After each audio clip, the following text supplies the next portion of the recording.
As today's workforce grows, unfortunately, so do the number of injuries on the job. David Greene from Greene Phillips is here to talk about your legal rights if you've been hurt while on the clock. David, first off, what are some of the steps an injured worker should do if they were injured on the job? First thing you absolutely have to do is you have to notify your boss, your employer, and make sure they fill out the first report of injury to make sure that you're covered under workers' compensation coverage.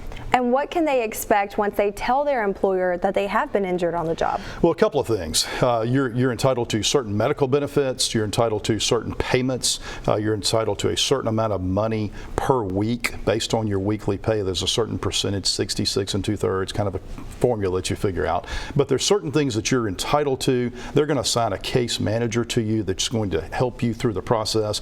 But you're going to also need a personal injury lawyer to help make sure they're doing things fairly for you. It's not going to affect your job. Many times people are worried about losing their job if they get a lawyer. You're entitled to a lawyer. You need to call a lawyer and hire them, and then a lawyer will be paid out of any settlement that you get if you get one. Of course. Now, what if someone is injured while driving a company vehicle? Well, it's a little bit of a hybrid case. You may have two cases. You may have a workers' compensation case, and you may also have a third-party case, but you need someone that focuses their practice on this type of case because that can be a little bit complicated to make sure that you're compensated for your case. And then in what kind of situations should someone hire a lawyer for a workplace injury? Well, I think that you can judge that yourself. Obviously, if it's a major case, if you're severely injured, you need to make sure that you talk to someone. Stubbing your toe, cutting your finger, you might not have a case depending on how bad your cut is. But you should be able to judge that whether or not you need a lawyer based on what your injury is. Broken arm, broken leg, absolutely. Some type of severe injury, just call Greene Phillips. We can answer the question. No case is too small. We've always said that. We can give you the judgment call on that and help you out. David, how much does it typically cost to hire a workers' comp lawyer?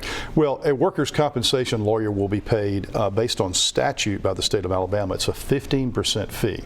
And so that 15% fee is not a great deal of money because that lawyer can add a tremendous amount of value for their fee. They're going to get you a lot more than 15% of what they'll cost you. If someone has been injured on the job or thinks they have a case, how can they contact you to ask more questions? It's very, very easily. 51 North Florida Street, right across from Butch Cassidy's. The new road is open, or call us at 300-2000. David, thank you. Thanks for inviting me over.